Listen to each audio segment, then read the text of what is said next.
Rarity. Thanks for listening to what I have to say about your episodes for Season 5. I know they are all worthy of having their own review, but I really do not have the time like I used to make a review for each one. So, the deal is, I get to review your episodes in one sitting in exchange for you giving me a new look?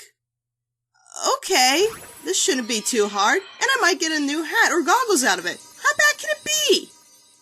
Alright, everypony, let's get this Rarity episode's review underway.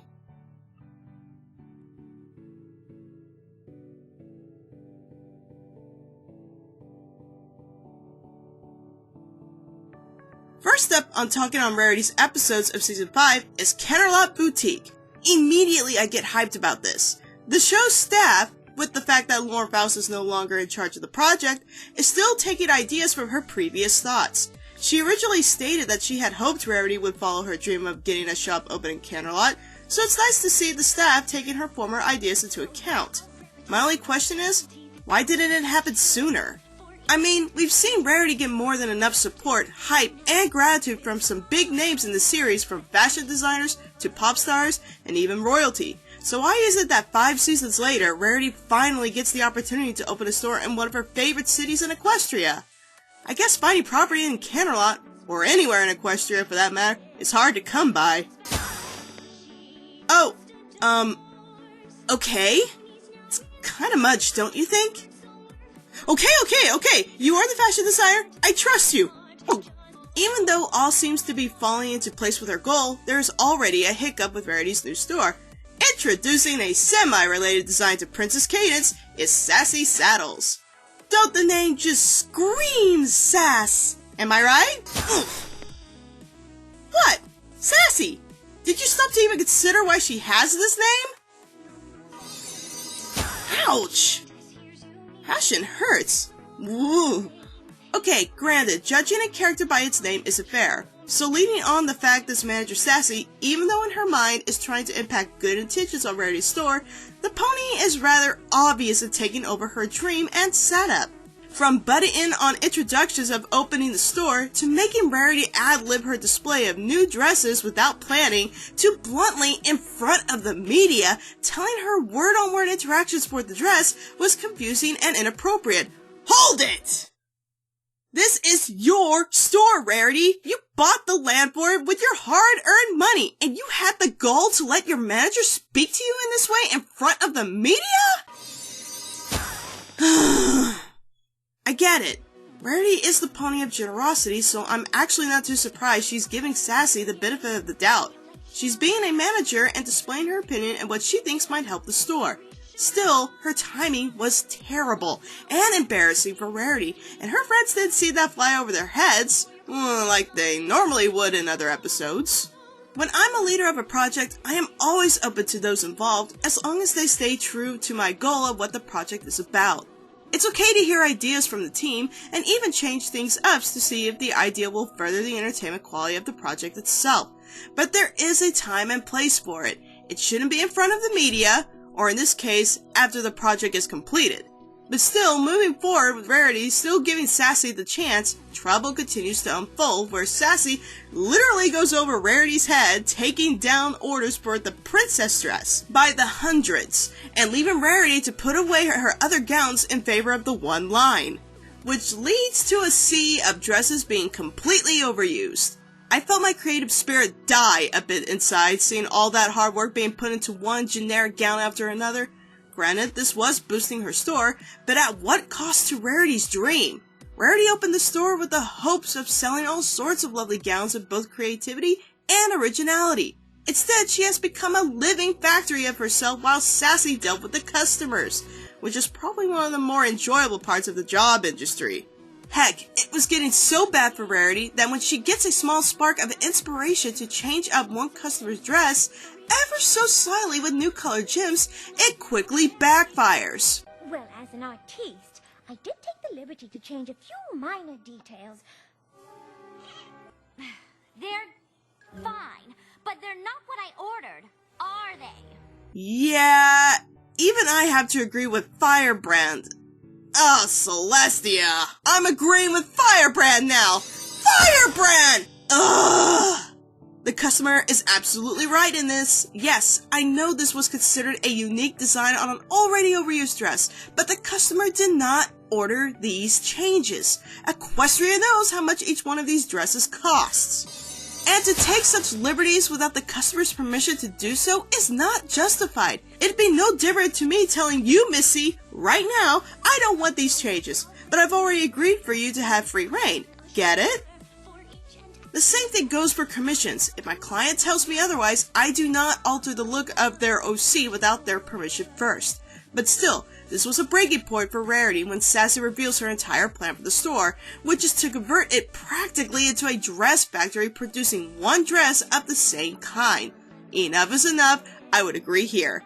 Forcing Rarity to take out a going out of business sale, which later pulled her and Sassy into why the store was up to begin with.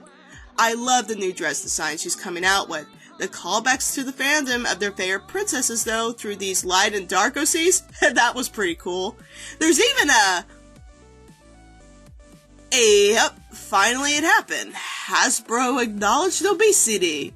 Oh well. Still, I really enjoyed this episode. As a creator and artist, it hit home for me. I never liked the idea of someone taking over my project when I have a goal or dream for it, and sometimes you gotta put your hook down. Sure, you might make a mistake doing so, you might even overthink things when it comes to your teammates coming up with new ideas. But when it comes to your motivations on a dream or project or any goal, you gotta remain strong on it. I'd happily give this episode a 7 out of 10. I love the message it sent, though I do argue about why certain things are not being explained, like why it took Rarity so long to get her store open, and why her friends seem to react more to Sassy than back in previous events when others acted oddly. Now, on to, what was the next episode? A scarf. Really? It's not cold in my channel. I guess it was made in Manhattan? Probably my least favorite out of the 3 Rarity episodes. I did like seeing another get-together between Rarity and Applejack, as I always felt they had good chemistry. So when the map decides to send the 2 of them off to Manhattan to settle an issue, I was really looking forward to it. Though I didn't expect this. Move it! Sorry about that. Get out of my way! Sorry. Watch it! Hey, oh dear. Buttermilk biscuits. I can barely cross the street in this town. No offense, AJ, I know you are a contra pony in heart, but this shouldn't be that much of a challenge. I mean, I've seen you wrangle up a stampede of cows to Pinkie Pie clones, yet you can't line yourself to avoid other ponies while crossing the street?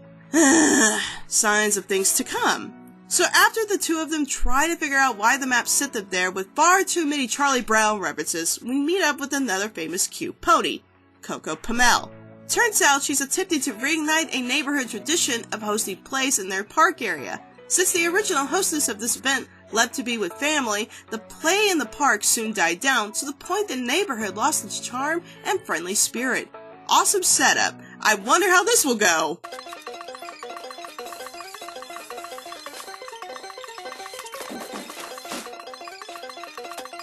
Well, that doesn't surprise me in the least. They address the problem as, oh, fix this, fix that, and the play will go on. Nope, sorry, it is never that simple, ladies. Taking on a job, that massive, without assistance is never gonna work. Especially for the whole point of why the map sent them there in the first place. Spreading friendship. What's this for? I already have a pink suit. Okay. When they do realize this, they wonder why the map didn't send Twilight with them to assist. But why did it send the 2 of us? Why not Twilight? I'm sure she could have used her magic to transform this park in an instant. I've been thinking the same thing. And this is theoretically true. Twilight could have fixed the entire park just by whipping her horn around, but the map didn't send her, which leads me to think that not only is the map specific on why these 2 needed to be there to help, but also to realize that fixing things perfectly is not really the goal to solving the problem. The goal is to fix the friendship and the community itself. So, fixing the park is not going to fix that problem. So I guess this means they don't have any options, right? It won't be anything big or fancy, but it'll be something. And something's gotta be better than nothing, right? I suppose. suppose so. Aha! There's the AJ I know. So pointing out the obvious of not worrying about what they can't do, but thinking about what they can do, was the big moral to the story. Using what they had, they made a quick small stage, following by asking for help from some actors to put on a small show at the curb of a street. The show goes on, and the neighborhood is reunited with friendship and community once more, all with the use of what they had in a small stage, cute little background props, and hoof-made outfits. I personally love this moral. It's probably one of the best ones I tend to follow. I give this episode a 5 out of 10, though, because I didn't care much for the pacing of the episode. Nor did I like how Rarity and Applejack went about trying to fix the problem at the beginning. It was too predictable and felt already done. However, that being said, the moral still got across. Sometimes we can only do so much. It may not be the fanciest or the prettiest, but as long as the thought counts and the motive is there to back it up, it will work out. The fact I'm reviewing in a different location shouldn't matter, as long as I hope you are all entertained with what I showed and expressed, as I'm sure I'll be grateful for what Rarity has to come up with me in my new look. What do you plan to do with all of that?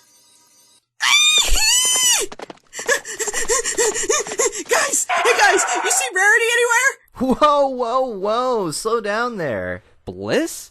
What the hell happened to... Ah, damn it! Oh, this is gonna go so good up on Twitter. I can't keep Rarity off me, man! God, she's crazy! Over the top, and God, get the stupid thing off! Oh, lightning! Goodbye, guys! Lightning Bliss, you cute little alicorn. You get back here this minute.